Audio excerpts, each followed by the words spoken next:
so I'll be able to share those as well. Yeah, sure. I'll make you the host and then you can share this thing. It's fine.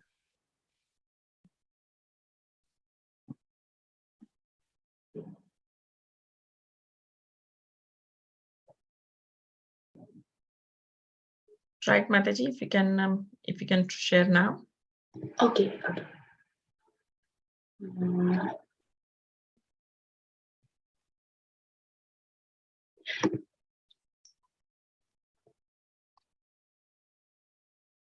Yeah, sorry. Yeah. Yes. So it's Srimad Bhagavatam, Canto 1, Chapter 11, Verse 1. So we are starting a new chapter today. And we'll be discussing the first and second verse today, and then the third and fourth tomorrow. Sutta uvacha anartansa upavrajya svavriddhanjana padan swakan anartansa upavrajya spridhanjana swakan dadmau daravaram tesham vishadam shamayanneva. Translation. Sutta Goswami said, upon reaching the border of his most prosperous metropolis, known as the country of the Anarthas, Dwaraka, the Lord sounded his auspicious conch shell, heralding his arrival and apparently pacifying the dejection of the inhabitants.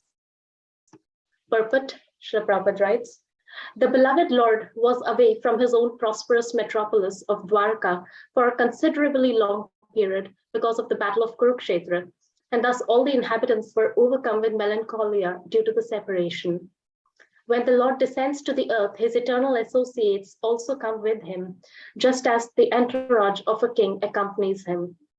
Such associates of the Lord are eternally liberated souls, and they cannot bear the separation of the Lord even for a moment because of intense affection for the Lord. Thus, the inhabitants of the city of Dwarka were in a mood of dejection and expected the arrival of the Lord at any moment. So the heralding sound of the auspicious conch shell was very encouraging, and apparently the sound pacified their dejection. They were still more aspirant to see the Lord amongst themselves, and all of them became alert to receive him in the befitting manner. These are the signs of spontaneous love of Godhead. Then the next verse. Sa uchchakashe dhavalo daro daro pyurukramasya dharashona shonema dadmayamanah karakanja sampute yathabja khande kalahansa utsvanaha.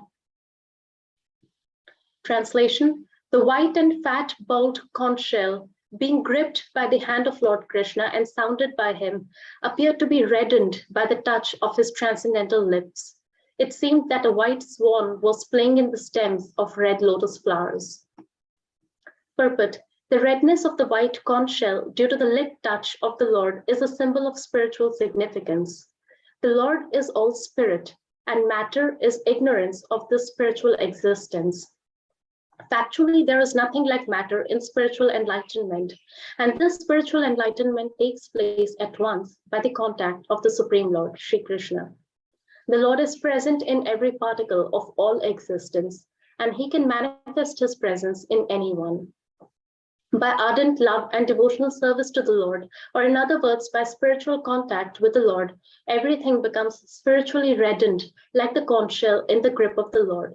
And the Paramahansa, or the supremely intelligent person, plays the part of the ducking swan in the water of spiritual bliss, eternally decorated by the lotus flower of the Lord's feet.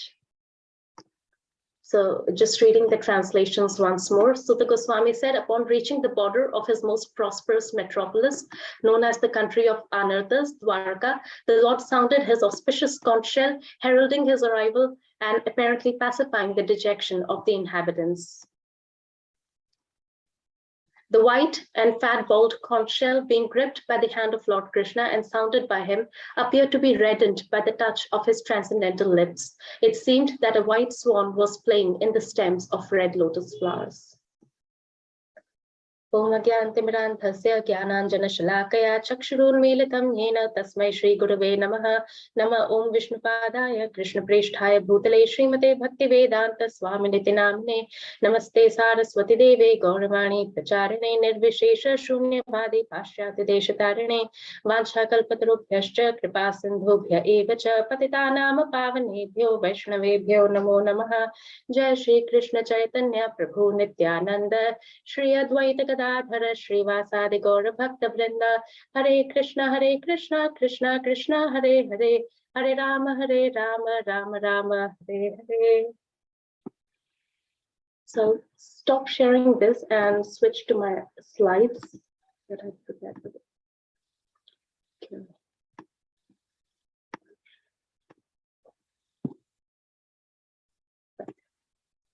So yeah, so I came up with extracted these 4 points to discuss from these 2 verses for today's class.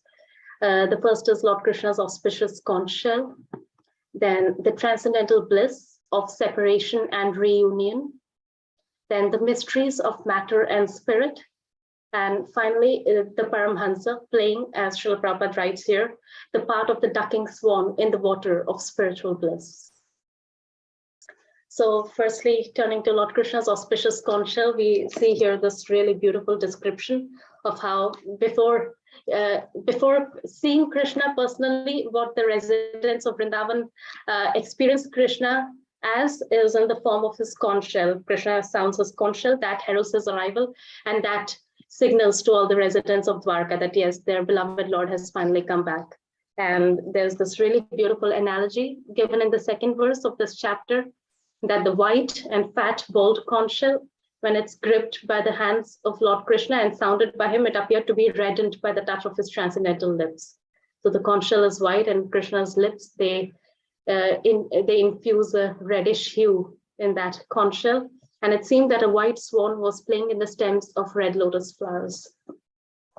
So I just thought to discuss a little bit about this auspicious conch shell of Lord Krishna. So I am sorry, actually, my computer seems to freeze when I go in slideshow mode, so I'll present it in regular mode if that's okay.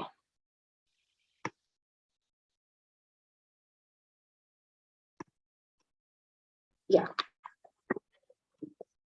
So this is going back to the history that is narrated in the 10th canto of how Lord Krishna acquired his conch shell when he appeared on this during his earthly pastimes. Of course, Krishna's Panchajanya conch shell, it is his eternal ayudh, it is his eternal weapon, but there is also a pastime that Krishna enacted when he appeared here in terms of how he acquired it, how he first got this conch shell. And so that story is narrated in Srimad Bhagavatam 10th canto, 45th chapter, where it's described, O king, those best of persons, this is Shukdev Goswami speaking to Parikshit Maharaj, that those best of persons, Krishna and Balaram, being themselves the original promulgators of all varieties of knowledge, could immediately assimilate each and every subject after hearing it explained just once. Thus, with fixed concentration, they learned the 64 arts and skills in as many days and nights. Thereafter, O king, they satisfied their spiritual master by offering him Guru Dakshina. So this is going back to when Lord Krishna and Balaram, they spent their Gurukul days under the tutelage of Sandipani Muni in his ashram. And so in 64 days and nights, they learned all the 64 arts. And then after that, as is the Vedic system, the disciple approaches the Guru and offers to render some service to him, give him some dakshina as a token of gratitude for all that the Guru has given him. So similarly, Krishna and Balaram, they approach Sandipani Muni and request him to tell them what they could do for him, how they could serve him as Guru Dakshina. And so Sandipani Muni, it's stated that the learned Brahman Sandipani Muni, he carefully considered the 2 lords' glorious and amazing qualities and their superhuman intelligence. After all, they are 2 students who mastered 64 arts in just as many days. So he has got these 2 exceptional students, so he should think carefully before asking for Guru Dakshina. Then after consulting with his wife, he chose as his remuneration the return of his young son who had died in the ocean at Prabhas. So yeah, such an exceptional student. So the Dakshina was befitting that. He asked for the return of his dead son. And the purport, it is mentioned that according to Vishwanath Chakravarti Thakur, the child was captured by the conch shell demon while playing at the Mahasheva Kshetra. So be it, replied those two great chariot warriors of limitless might. And they, that is Krishna and Balaram, at once mounted their chariot and set off for Prabhas. When they reached that place, they walked up to the shore and sat down. In a moment, the deity of the ocean, recognizing them to be the Supreme Lords, approached them with offerings of tribute. So the ocean personified appears as soon as Lord Krishna and Balaram, they approach the ocean. So he appears offering them tribute. And the Supreme Lord Krishna addressed the Lord of the ocean that let the son of my guru be presented at once, the one whom you seized here with your mighty waves. But the ocean responds that, O Lord Krishna, it was not I who abducted him, but a demonic descendant of Diti named Panchajana, who travels in the water in the form of a conch. So in the purport, it's written, clearly the demon Panchajana was too powerful for the ocean to control, otherwise the ocean would have prevented such an unlawful act. Indeed, the ocean said, that demon has taken him away. Hearing this, Lord Krishna entered the ocean, found Panchajana and killed him, but the Lord did not find the boy within the demon's belly. But the son was not found, but what Krishna does is that Lord Janardhan took the conch shell that had grown around the demon's body, because the demon used to go about in the form of a conch shell. So he took the conch shell that had grown around the demon's body and went back to the chariot. Then he proceeded to Samyamani, the beloved capital of Yamaraj, the Lord of Death. Upon arriving there with Lord Balaram, he loudly blew his conch shell, and Yamaraj, who keeps the conditioned souls in check, came as soon as he heard the resounding vibration. And Yamaraj elaborately worshipped the two lords with great devotion, and then he addressed Lord Krishna, who lives in everyone's heart. O Supreme Lord Vishnu, what shall I do for you and Lord Balaram, who are playing the part of ordinary humans? So here in the purport, we get to know the story of this Panchajana demon and how he came to be ultimately Krishna's conch shell. So it says the conch shell the Lord took from Panchajana, which is called Panchajanya, is the same one that he sounded at the beginning of the Bhagavad Gita. According to the Acharyas, Panchajana had become a demon in a way similar to that of Jaya and Vijay. In other words, though appearing in the form of a demon, he was actually a devotee of the Lord. So as we know, Lord Vishnu, he always has these 4 weapons. Sometimes he's described with 8 arms, holding 8 weapons, but the 4 are always there. The lotus flower, the conch shell, and the club and the disc. So yeah, Panchajanya, Krishna's conch shell, it's a eternal devotee of the Lord, an eternal servitor of the Lord. But here it mentioned that he became a demon in the same way as Jaya and Vijay, the doorkeepers of Vaikuntha, became demons.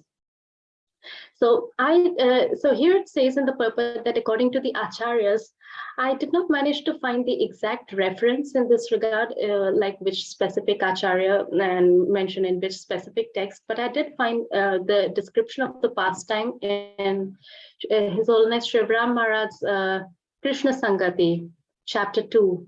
So Maharaj describes that story over there, that it's Maharaj writes here, that when Sri Krishna is victorious in battle, he faces south and makes a thunderous sound by placing meat to his lips. So here it is Panchajanya thinking about himself that, yeah, Krishna places meat to his lips. At that time, I drink the nectar of Krishna's lips, a wonder which is difficult for even the goddess of fortune to obtain. So Panchajanya's gloating, so like his transcendental pride, his gloating attracted the attention of the all-knowing goddess of fortune. Displeased with Panchajanya's inflated pride, but with a desire to qualify him for Hari's service, Lakshmi Devi raised her eyebrows and cursed the conch.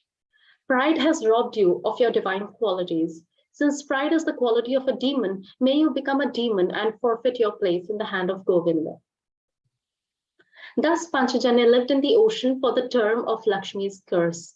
At the conclusion of the curse, Panchajanya approached Krishna as an enemy, and killed by Krishna's hands, Panchajanya was liberated.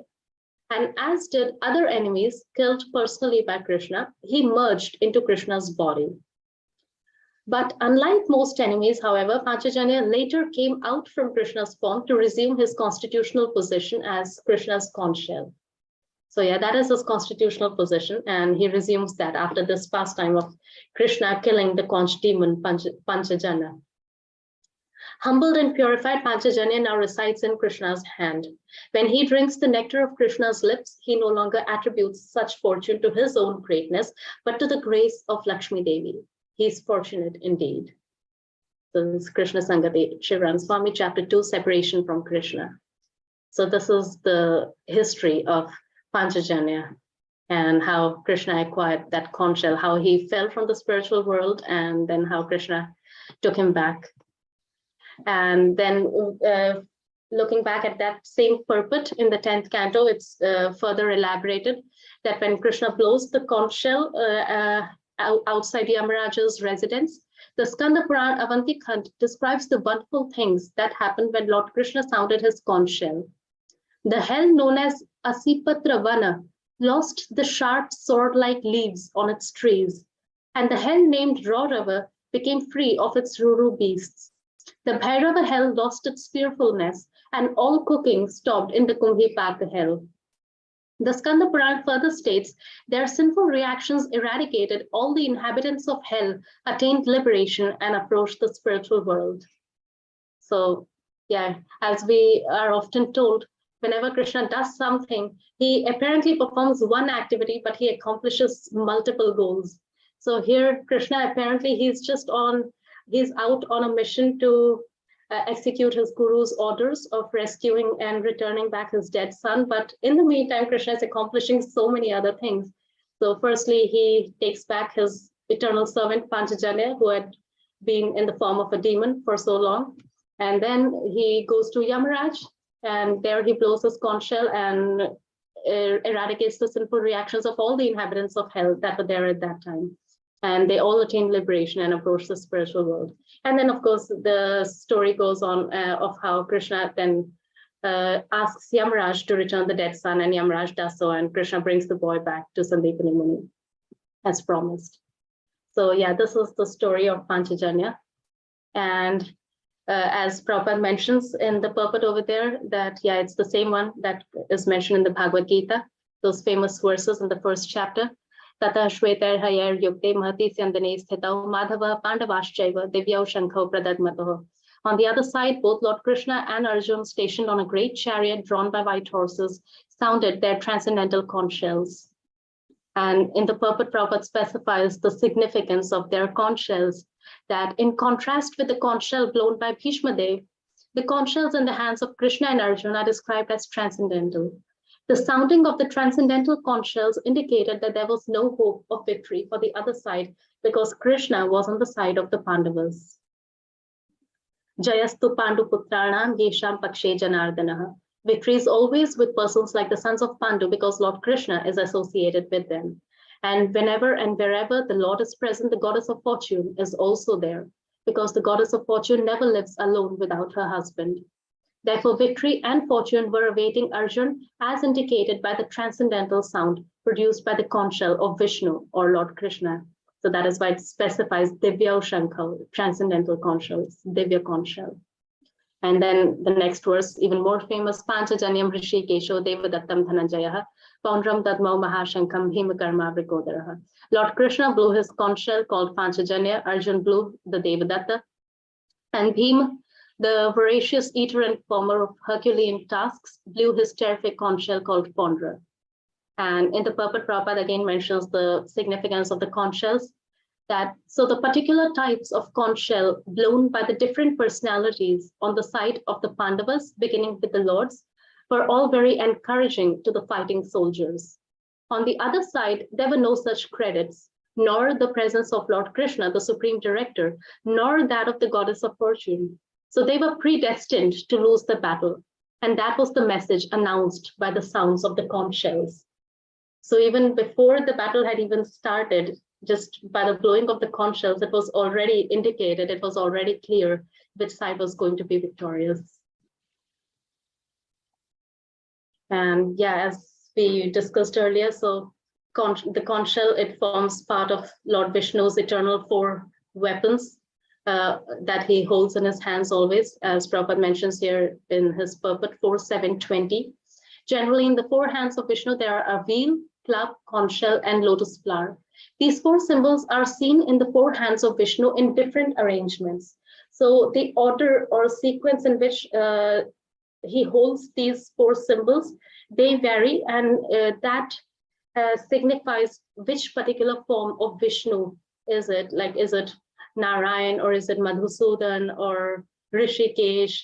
Like that, there are different. It's an elaborate description is there in teachings of Lord Chaitanya describing the particular combinations or sequences in which these four symbols are held, and they signify which particular form of Lord Narayan or Vishnu is being spoken of. So these four symbols are seen in different arrangements. And the club and wheel are the Lord's symbols of punishment for the demons and miscreants, and the lotus flower and conch shell are used to bless the devotees.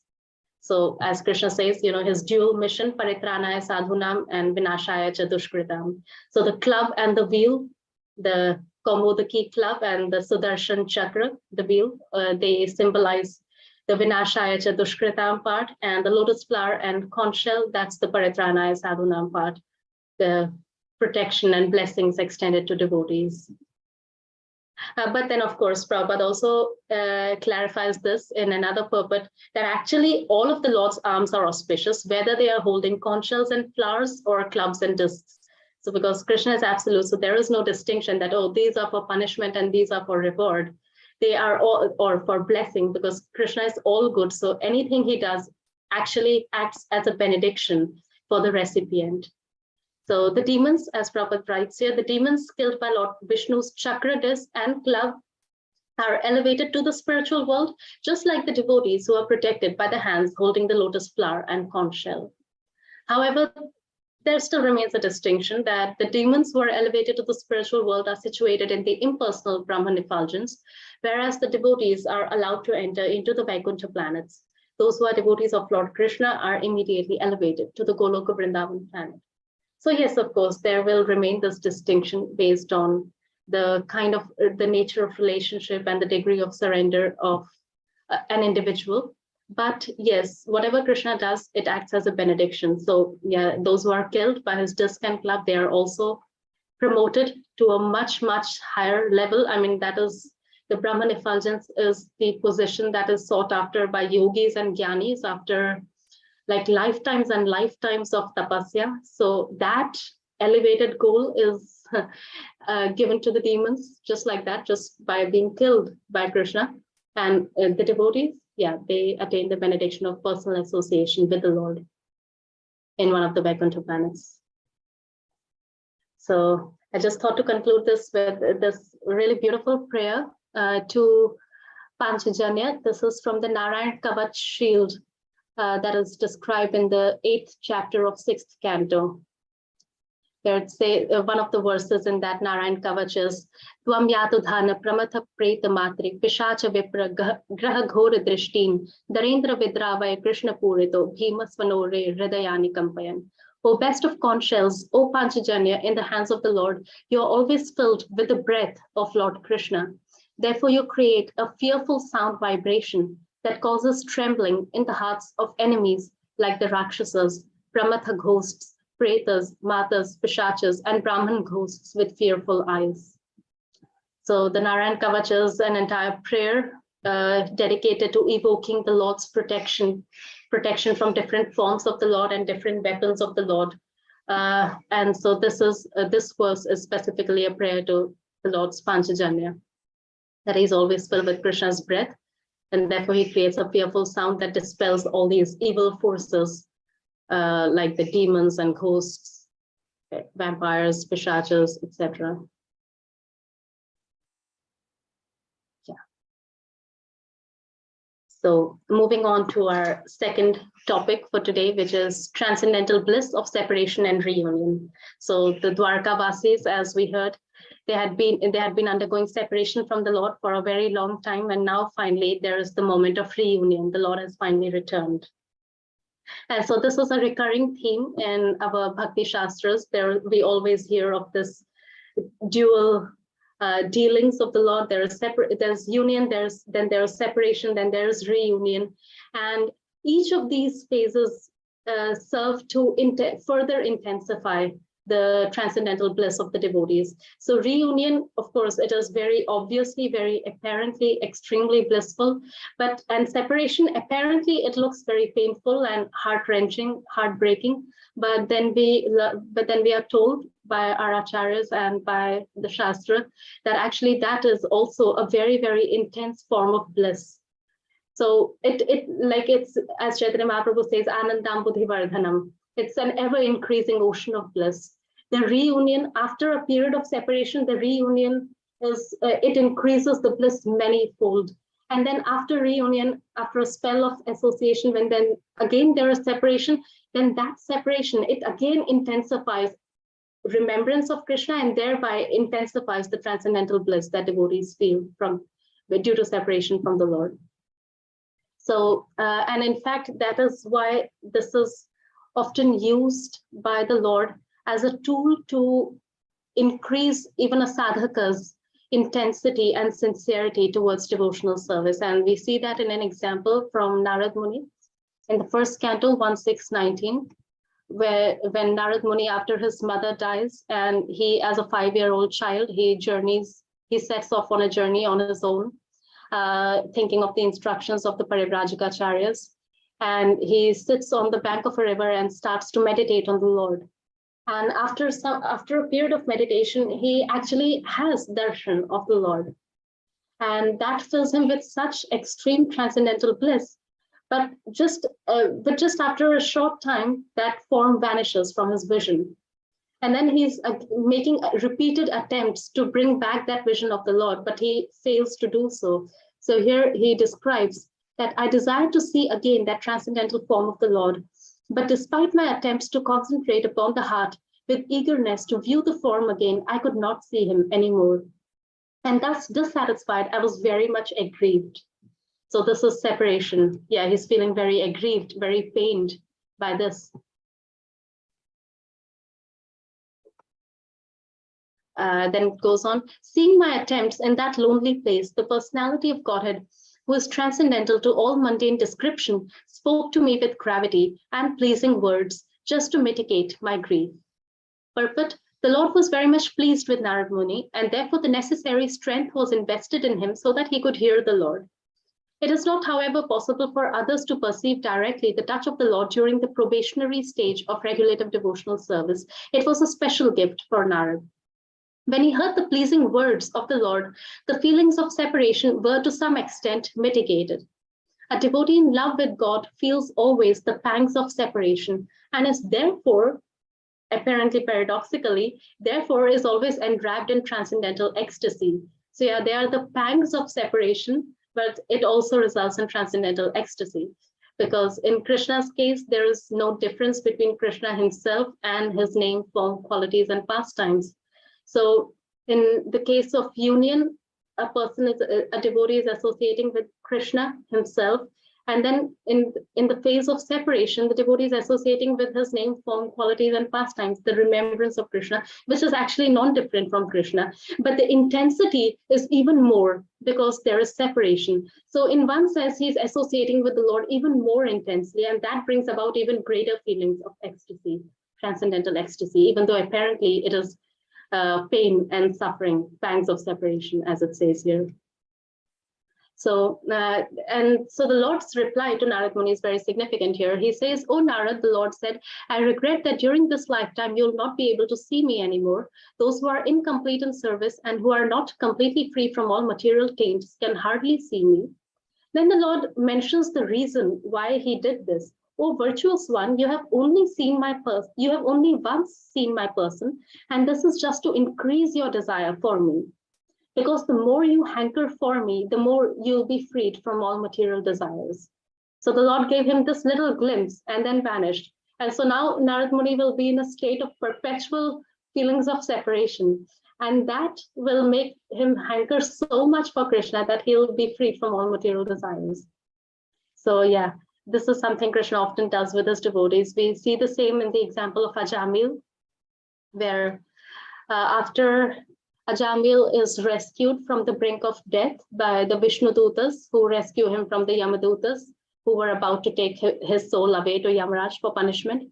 And he bears witness to the entire conversation between the Vishnudutas and Yamadutas, and in which the Vishnudutas finally defeat the Yamadutas and they go away.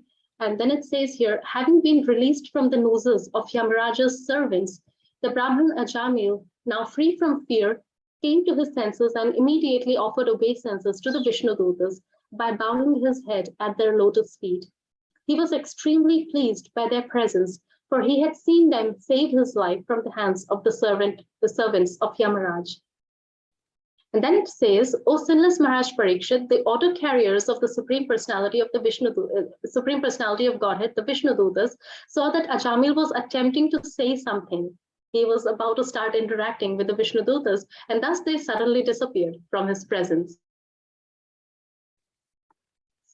So the same thing, like the Lord showed himself to Narad Muni for a brief spell and then disappeared.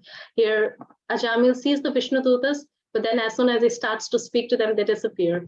And here it's Prabhupada explains in the purport that when the Vishnudutas saw Ajamil trying to say something to them, they disappeared to give him a chance to glorify the Supreme Lord. Since all his sinful reactions had been vanquished, he was now prepared to glorify the Lord. Indeed, one cannot glorify the Lord unless one is completely free from all sinful activities. The Vishnudutas made Ajamil aware of devotional service so that he might become immediately fit to return home back to Godhead. To increase his eagerness to glorify the Lord, they disappeared so that he would feel separation in their absence. And then I put this in bold over here. Prabhupada writes, in the mode of separation, the glorification of the Lord is very intense. So yeah, the same as Narad Muni here. They disappear so that he would feel separation, and that separation would intensify his devotional service to such an extent that it will make him immediately fit to return back to Godhead. So yeah, so the feelings of separation, even for sadhakas, it acts as a very purifying factor, which the Lord and his devotees often use on purpose to quickly elevate the devotee. And in the case of eternal associates of the Lord, also the same thing is present because it increases their feelings of transcendental ecstasy and their dealings with the beauty of their dealings with each other. As Prabhupada writes here, such freedom from duality appears not only to the Lord but also to his devotees. In Vrindavan, the damsels of Brajabhumi enjoy transcendental bliss in the company of the Supreme Personality of Godhead Krishna, and they feel the same transcendental bliss in separation from Krishna when Krishna and Balaram leave Vrindavan for Mathura. So yeah, they enjoy transcendental bliss in the company, but also enjoy the same transcendental bliss in separation. There is no question of material pains or pleasures for either the Supreme Personality of Godhead or his pure devotees, although they are sometimes superficially said to be distressed or happy. One who is Atmaram is blissful in both ways. And we see the same sentiment expressed by Arjun when Lord Krishna disappears from this planet, and Arjun finds out about that, and then he returns to Dwarka and he's relating all this to Maharaj Yudhishthir. So at that time he concludes what he was saying by saying that now I'm attracted to those instructions imparted to me by the personality of Godhead Govinda, because they are impregnated with instructions for relieving the burning heart in all circumstances of time and space. So his dearmost friend Krishna, he has concluded his earthly pastimes, he's gone back to his abode, and now Arjun is remembering his instructions because that is the way he can associate with the Lord. And Sutta Goswami said, thus being deeply absorbed in thinking of the instructions of the Lord, which were imparted in the great intimacy of friendship, and in thinking of his lotus feet, Arjun's mind became pacified and free from all material contamination. And Prabhupada explains in the purport, the Lord is non-different from his name, form, qualities, pastimes, entourage, and specific actions. Arjun began to think of the Lord's instructions to him on the battlefield of Kurukshetra. The feeling of separation from the Lord is undoubtedly painful to the devotee, but because it is in connection with the Lord, it has a specific transcendental effect which pacifies the heart. So yeah, it's both things. It's painful, but also it pacifies the heart. Feelings of separation are also sources of transcendental bliss, and they are never comparable to contaminated material feelings of separation. So yeah, we see the same thing over here. The residents of Dwarka, so far, for a long time, they had been in the state of ecstasy and separation from Krishna, while Krishna played the role of Arjuna's charioteer, then rescued Uttara's son Parikshit Maharaj, then was present while Bhishma Dev left his body. He listened to Kunti Devi's prayers, and now finally he finally again made an attempt, and this time he successfully left Hastinapur for Dwarka, and now he's finally arriving, and now the citizens will get to experience reunion. So there was separation from Krishna, and now there's reunion, and both are sources of transcendental bliss for the devotees. And then the third point that I thought to discuss over here was the mysteries of matter and spirit, because Prabhupada makes this point that the white conch shell becomes reddened by the touch of Krishna's lips. And Prabhupada writes that this is a symbol of spiritual significance, that the Lord is all spirit. Factually, there is nothing like matter, because the Lord is present in every particle of all existence. And therefore, by ardent love and devotional service to the Lord, or in other words, by spiritual contact with the Lord, Prabhupada writes, everything becomes spiritually reddened, like the conch shell in the grip of the Lord. So just like the conch shell became reddened by the touch of Krishna's lips, so everything which is in spiritual contact with the Lord becomes spiritually reddened or spiritually infused. So I thought to discuss mysteries of matter and spirit. So what exactly is matter and spirit, and what makes them what they are? So, we find the basic definitions in Bhagavad Gita, where Krishna says, Bhumirapo nalo vayu kham mano buddhirevacha ahankara iti yam me bhinna prakriti rashtadha. So what is matter? Krishna explains earth, water, fire, air, ether, mind, intelligence, and false ego. Altogether, these 8 constitute my separated material energies. So this is matter in simple terms. And then in the next verse, Krishna says, Aparayam itastvanyam prakritim vidhi me param jiva bhutam mahabaho yayedam dharite jagat. Besides these, O mighty armed Arjun, there is another superior energy of mine, which comprises the living entities, who are exploiting the resources of this material, inferior nature. So this is spirit. That was matter, and this is the superior energy, which is the spirit. But then Krishna goes on to say, Etad yonini bhutani sarvani tyupadharaya aham kritsnasya jagatah prabhava pralayastata. That all created beings have their source in these 2 natures, because we are the spirit souls and we are inhabiting this material body. So we have our source in these 2 natures. Then of all that is material and all that is spiritual in this world, know for certain that I am both the origin and the dissolution, Krishna says. So there is matter, there is spirit, and then there is Krishna, who is the origin of both matter and spirit. He is the controller, the origin, as well as the dissolution of both these energies. So this has very significant implications, and this is what Prabhupada also mentions in today's purport, right? That factually, the Lord is all spirit, and matter is ignorance of spiritual existence. Factually, there is nothing like matter in spiritual enlightenment. And therefore, because the Lord is present in every particle of all existence, he can manifest his presence in anyone. So that's the point being made here, that both matter and spirit are Krishna's energies. So Krishna can manifest his presence in either of these energies as he chooses to. And therefore, as soon as anything, even if it is material, it is brought into contact with Krishna by using it in Krishna's service, then it becomes spiritual. The Lord is all spiritual, and anything which is used in his service becomes spiritual. So this point has very significant implications in many areas. For example, Krishna's appearance in this material world, like this, then the science of deity worship, transcendental nature of various forms of Mahaprasad, the transcendental nature of the body of the spiritual master, Yukta Vairagya. This point has implications for all these aspects. So if you take Krishna's appearance in this material world, right, because this is a source of confusion for many people. And actually many theological traditions do struggle with this concept that if God is transcendental, then can he even appear in this material world? It seems contradictory to them. many people like to regard these two things as very separate entities. There is the material world, the bad place, and then there is God, who is all good, and he is spiritual.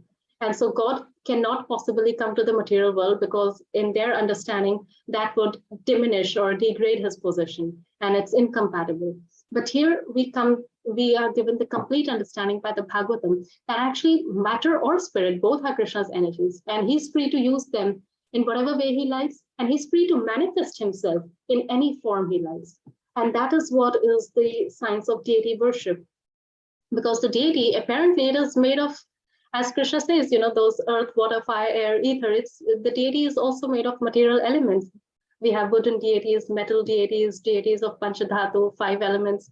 They're marble. They're apparently material elements. So how are they God? It is because Krishna is the controller of all those material elements as well. So when Krishna wants, then he can manifest himself in a form of matter. And when he manifests himself in the form of matter, then it is no longer matter. It really is all spirit. It is Krishna himself. So that is the all-powerful nature of God that comes through with this philosophical point. And so we see, Prabhupada explains this very nicely in Ishopanishad, where he says, because he is full of inconceivable potencies, God can accept her. Sorry.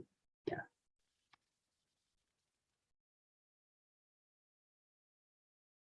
Yeah. Ishopanishad, mantra 5. Tad ejati, tad naijati, tad dure, tad vantike, tad antarasya sarvasya, tadu sarvasyasya bahyata. The Supreme Lord walks and does not walk. He's far away, but he's very near as well. He's within everything, and yet he's outside of everything. So God is not just someone located in the spiritual world, far, far away. No, he's very near as well. He's within everything. Andantarastha, Paramanu Chayantarastham, as Lord Brahma says in the Brahma Samhita, he's present in every atom of existence. And Prabhupada elaborates here in the purport to this mantra that because he's full of inconceivable potencies, God can accept our service through any sort of medium, and he can convert his different potencies according to his own will. So for Krishna, matter and spirit, these are fluid categories. Non-believers argue either that the Lord cannot incarnate himself at all, or that if he does so, he descends in a form of material energy, which is what the Mayavadis say. They say that Krishna has a material body, because how can God come here, and if we can see him, and if he has a form, it's bound to be material. That is their belief. So yeah, as Prabhupada says, non-believers argue that either he cannot incarnate himself at all, or if he does incarnate, he descends in a form of material energy. These arguments are nullified if we accept the existence of the Lord's inconceivable potencies. And then we will understand that even if the Lord appears before us in the form of material energy, it is quite possible for him to convert this energy into spiritual energy. Since the source of the energies is one and the same, it's Krishna, the energies can be utilized according to the will of their source. He is the creator, so he uses them at will. For example, the Lord can appear in the form of the Archa Vigraha, a deity, supposedly made of earth, stone, or wood. Deity forms, although engraved from wood, stone, or other matter, are not idols, as the iconoclasts contend. In our present state of imperfect material existence, we cannot see the Supreme Lord due to imperfect vision. Yet those devotees who want to see him by means of material vision are favored by the Lord, who appears in a so-called material form to accept his devotees' service, because we are currently in material bodies. So how would we get to serve the Lord? We would not be able to serve him. So Krishna descends in the form of Archa Vigraha so that we can serve him even while we have our material bodies. So one should not think that such devotees who are in the lowest stage of devotional service are worshipping an idol. They are factually worshipping the Lord, who has agreed to appear before them in an approachable way. Nor is the Archa form fashioned according to the whims of the worshipper. This form is eternally existent with all paraphernalia. This can be actually felt by a sincere devotee, but not by an atheist.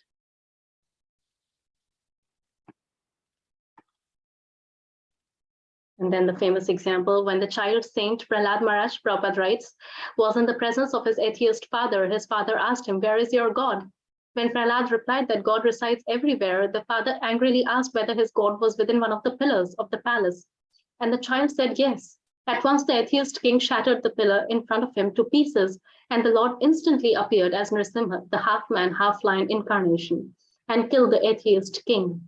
Thus the Lord is within everything, and he creates everything by his different energies. Through his inconceivable powers, he can appear at any place in order to favor his sincere devotee. Lord Nrsimha appeared from within the pillar, not by the order of the atheist king, but by the wish of his devotee Prahlad. An atheist cannot order the Lord to appear, but the Lord will appear anywhere and everywhere to show mercy to his devotee. And we see that factually because even when Krishna was personally present here on this planet, there were so many demons who did not recognize him as God, even though they were seeing him with their own two eyes, face to face. So yeah, for the atheist or the non-devotee or the demon, he will not recognize the Lord even if he is standing right in front of him. Whereas for a devotee, the Lord will manifest himself even in a so-called material form, in a form made of material elements, and that form becomes non-different from God because Krishna wills it to be that way. And that is what is the principle behind our philosophy of Yukta Vairagya as well. That why our philosophy is not about rejecting the material world and material facilities, but rather about using everything is because of the same understanding that everything actually belongs to Krishna. He's the rightful owner, he's the rightful enjoyer and controller. So a devotee aspires to use everything, whether matter or spirit, in Krishna's service, the rightful proprietor of everything. As Prabhupada writes here, this is from the Bhagavad Gita 4:24 purport. A patient who is suffering from a disorder of the bowels due to overindulgence in milk products is cured by another milk product, curd. Similarly, the materially absorbed conditioned soul can be cured by Krishna consciousness as it is prescribed here in the Bhagavad Gita. This process is generally known as yagya, or activities simply meant for the satisfaction of Vishnu or Krishna. Therefore, the more the activities of the material world are performed in Krishna consciousness or for Vishnu only, the more the atmosphere becomes spiritualized by complete absorption. So the material world then no longer remains the material world. And it's completely used in Krishna's service. It factually becomes the spiritual world because that is literally the only thing which makes a difference between matter and spirit, whether or not we are remembering its connection with Krishna. So when that remembrance is there, when that understanding is there that this belongs to Krishna and it is being used in Krishna's service, then that matter becomes completely spiritualized. And Prabhupada goes on to say, the absolute truth covered by Maya is called matter. Matter, dovetailed for the cause of the absolute truth, regains its spiritual quality. As Prabhupada would often give the example of an iron rod, right, kept in fire. So after some time, it no longer acts as an iron rod, it acts like fire. There's basically no difference. In a practical sense, there's no difference between the fire and the iron rod. So similarly, yeah, matter, when it is dovetailed for the cause of the absolute truth, it regains its spiritual quality. And Prabhupada says, Krishna consciousness is the process of converting the illusory consciousness into Brahman, or the Supreme. When the mind is fully absorbed in such Krishna consciousness, it is said to be in samadhi or trance. Anything done in such transcendental consciousness is called yagya, or sacrifice for the absolute. And in that condition of spiritual consciousness, the contributor, the contribution, the consumption, the performer or leader of the performance, and the result or ultimate gain, everything becomes one in the absolute, the Supreme Brahman. That is the explanation of Krishna consciousness. And this is what Prabhupada also demonstrated, very much following the mood and mission of his own spiritual master, Srila Bhaktisiddhanta Saraswati Thakur, of just utilizing everything in Krishna's service. It was never about rejecting material things, that I'm a sadhu, I'm a saint, so I don't use this, I don't use that. No, Prabhupada was willing to engage everyone and everything in Krishna's service, because that was the right spirit of detachment, as Rupa Goswami says, anasaktasya vishayan yatharham upayunjatah nirbandha Krishna sambandhe yuktam vairagya muchyate. So when there is Krishna sambandha, then it becomes yukta vairagya. And finally, moving to our last point, which was about the Paramhansa, as Prabhupada says, the Paramhansa plays the part of the ducking swan in the water of spiritual bliss. eternally decorated by the lotus feet of the Lord.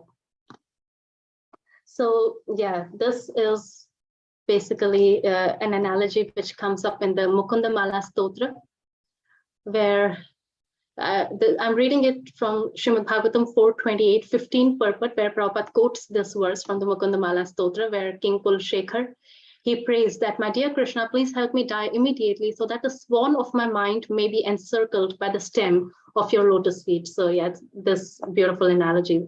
It appears in this verse originally. Otherwise, King Kulshekhar says, at the time of my final breath, when my throat is choked up, how will it be possible for me to think of you? And Prabhupada goes on to elaborate that the swan takes great pleasure in diving within water and being encircled by the stem of the lotus flower. This entanglement is sporting joy. So Prabhupada elaborates this in many lectures also, where he says the swan, because it has this long neck, and so it dives within the water and it kind of wraps its neck around the stem of the lotus flower, and that is a sport for the swan. It enjoys doing that. And so similarly, the devotee wants the swan of his mind to be encircled by the stem of the lotus feet, the lotus-like feet of Krishna. And this, again, as Prabhupada mentions here, this is also a refutation of the Mayavad philosophy, because the Mayavadis, their aspiration is to merge with the Lord, just as rivers merge in the ocean. So their aspiration is they'll merge in the Lord. But Prabhupada would often make this point, referring to the same example, that if you superficially merge into God, this is from a lecture, November 10, 1971. Prabhupada says, if you superficially merge into God, then you'll become evaporated, right? Because rivers merge into the sea, and then the water gets evaporated in the water cycle. Bhutva bhutva praliyate. You will once mix up, again you'll be evaporated. Again you'll mix up, again you will be evaporated. If you want to stop this, then you become a devotee. Surrender like the fish, a small fish within the ocean. Because he does surrender, it is not evaporated. It is never evaporated, although he is very small fish. So you become a devotee, don't try to merge, serve, then you'll never be evaporated. So yeah, it is to say that the Mayavadis, their concept of merging, then that means there is always a risk of falling down and coming back. Whereas a devotee, he prefers to be a fish. A fish never leaves water. River water merging in the ocean, it leaves the ocean at some point through the process of evaporation. But a fish, it always remains within the ocean. It never leaves the ocean. So similarly, and the fish retains its individuality as well. So yeah, the devotee, as Prabhupada writes here, the Paramhansa, he plays the part of the ducking swan in the water of spiritual bliss. So yeah, the devotee prefers to be a swan or a fish in the ocean and surround himself by Krishna's lotus-like feet rather than merging like river water in the ocean. That way the devotee retains his individuality and he's able to relate to Krishna in a relationship of service, and there is never a risk of falling back to the material world, just as the fish never risks coming out of the ocean. So yeah, with this we'll conclude. Thank you so much, Mataji, and over to you.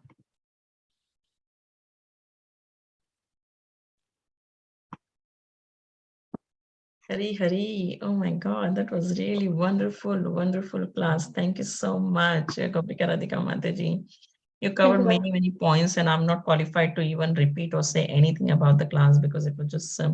But I remember a few points which was in your first slide, which was Krishna's auspicious, conch Panchajanya, and you described the pastimes of Panchajanya, how he was demon and how he came in Krishna's lotus hands, and then matter and spirit, which was the last point, and also mention about the meeting in separation.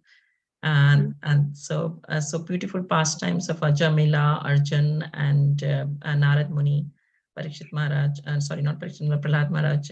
So many pastimes you have covered, and the philosophy of matter and spirit was covered very nicely, and it was kind of also a layman term, and also covered the philosophy very nicely. So I could understand it myself after a long time that how does the matter relate to spirit, and thank you. So this was wonderful class, and thank you for your time.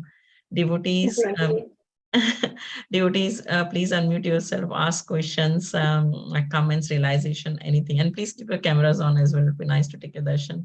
Thank you. Hare Krishna.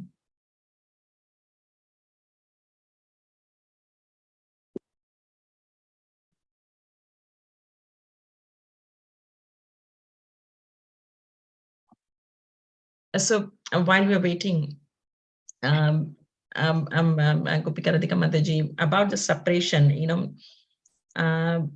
you mentioned about the Dwarka Vasis, how they met Krishna after a long time of separation, and how they felt, basically, seeing Krishna's beautiful form, and after a long time they met Krishna. And it's a coincidence that I'm also on that chapter in Srimad Bhagavatam. Currently, I'm reading the same verses. So I wanted to ask, like, how did the Dwarka Vasis handled? Because when I'm reading it as well, I'm feeling that that if you compare with Vrindavan Vrajvasis and Dwarka Vasis, so every Vrajvasis, like, Krishna said that he will return, and I've heard it sometimes that sometimes some says that he did went back to Vrindavan, and in one of the verse where Prabhupada has also mentioned that Krishna did visited Hastinapur, Dwarka, and Vrindavan as well, which gives a reference that he went to Vrindavan, and and physically, which said, we have heard in many classes that Krishna was physically, Krishna was present there in Vrindavan. So there was separation for Dwarka, Vrindavan Vrajvasis, and there was separation we have seen from Dwarka Vasis as well, when Krishna left and then came back to Dwarka. So what is the difference you see? And when I was reading it, I also feel that, and maybe I think it's maybe drifting from the topic we have, but the verse is basically is that. And that what is the difference in the Vrajvasis and Dwarkavasis in their separation?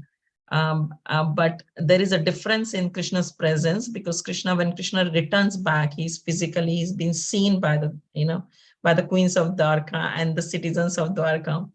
But in Vrindavan, it's not like that. Krishna's physical presence was not been felt, as in I should say. And when you read the books, and it's been said that the condition of your Mother Yashoda and Nand Maharaj was very bad. So how would you describe the pain basically faced by the both sides of the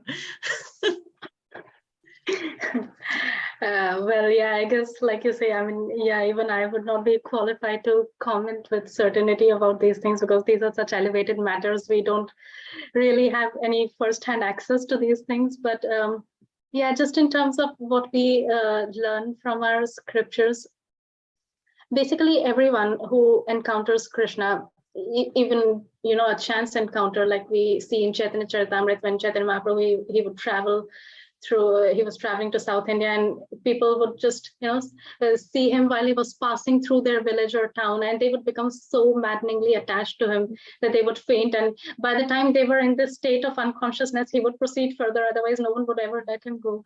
So yeah, Krishna is so all attractive, and we are like intrinsically connected to him more than to anyone else. So yeah, he is the focal point of every living entity's existence naturally, and therefore separation from Krishna for any living entity is absolutely unbearable. Like, it is only because of our material conditioning, we are so dulled by the material energy, that we are able to live in a state of separation and kind of not feel those pangs right now, because like, in fact, it is an effort for us to remember Krishna.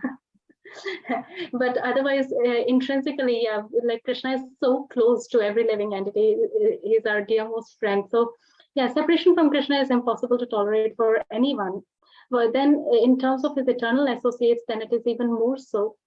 Again, as Prabhupada did emphasize this, that okay, we don't say that this is high, this devotee is higher or this devotee is lower. We don't make categorizations like that. But yes, in terms of the rasas, we are given a hierarchy. So there is, there's Dasi, there's Sakhya, there's Vatsalya, there's Madhurya, and we are told that there is an increase in the intensity of the feelings that are felt, and then there is swakiya, and then there's parakiya in the conjugal relationship, and so it's like a simultaneous one and different sort of thing. They are all devotees, they are all eternal associates, they are all on an absolute platform, but still there is a hierarchy as well. And so with regards to that, there are, at least, yeah, like that's what we are able to that's what I'm able to understand to some degree, that okay, there will be some kind of a hierarchy in terms of the intensity of feelings experienced by the respective devotees, depending on their specific rasa that they have with Krishna. So in that sense, yeah, we could say there is some distinction, but also, yeah, Prabhupada would often emphasize that we do not make a distinction as such. Like, it is not that, Mother Yashoda is higher than Krishna's cowherd boyfriends, or the gopis are higher than Mother Yashoda. The queens of Dwarka are inferior in some way to the gopis. There is no such distinction. Whether it's a cow in Vrindavan or the gopis, Krishna accepts everyone's service equally. Everyone is on an absolute platform. But yeah, in terms of the rasas, we see this hierarchy, so that can result in these gradations of intensity. Thank you, Mother. Thank you. That's a very helpful answer. Thank you. Is there any other questions? Otherwise, I will come. I've got another question. I'll go ahead with that. Oh. Okay, so no one is raising hands, so I'm free to go on. Today is my day, looks like. So you mentioned your third point was about the deity worship, and that you're very nicely related to matter and spirit, Mataji. And the last point, it was mentioned that it is always been felt by pure devotees, not the Mayavadis, because they see that, deities. And even when we see as a deity as well, many a times we, like, when you look at the deity of Krishna, Radharani and Krishna, you feel like, they're present there. When you personally serve them, you know that they are there because they reciprocate in so many ways, different, and you feel their presence. But there is still a desire to, to meet Krishna, like, of course. So how do we say that, like, because Krishna, in the verse you mentioned in your presentation, that he says that he is very near, he's very far away, and he's everywhere basically. So we understand that he is there in his deity form, and we feel his presence. He's smiling. We feel that he's smiling, looking at us. But still, there is a desire to see him face to face. So is that desire is? I sometimes I get confused. When I have a desire, I feel like, no, he's there. He's right there. He's sitting. He's standing there right in front of me. Why am I having this desire? But then the next moment, I feel like, oh yes, he is there, but I still want to see him. Yeah. I guess it's natural in one sense, and because like we do see other devotees, like if we turn to our shastras, we do see devotees expressing the same desire, right, of seeing Krishna, even though they may be worshipping deities at their home. So that means, I guess, this is a bona fide desire, and also it depends then on our own realization. In one sense, like you rightly said, Krishna is already there, right? It's just that if it was some very, very elevated devotee, he would probably be actually seeing Krishna in that deity form and actually be talking to Krishna face to face, as even Prabhupada would do. It's just that our own coverings need to be uncovered and washed away, and then we'll be able to see what is already there always. So yeah, but this desire is natural, and I guess that is what will propel, right, our process of purification. That is what will make us intensify our desire to serve Krishna and automatically wean us away from our material desires. So it's a good desire in one sense. It's a healthy desire because it intensifies our service and longing for Krishna. Thank you. Thank you. Thanks. Devotees, it was wonderful. I'm surprised there is so many questions, but today I think everyone is quite they had a very nice lecture today, class today. Any questions from anyone, or even comments, anything, literally?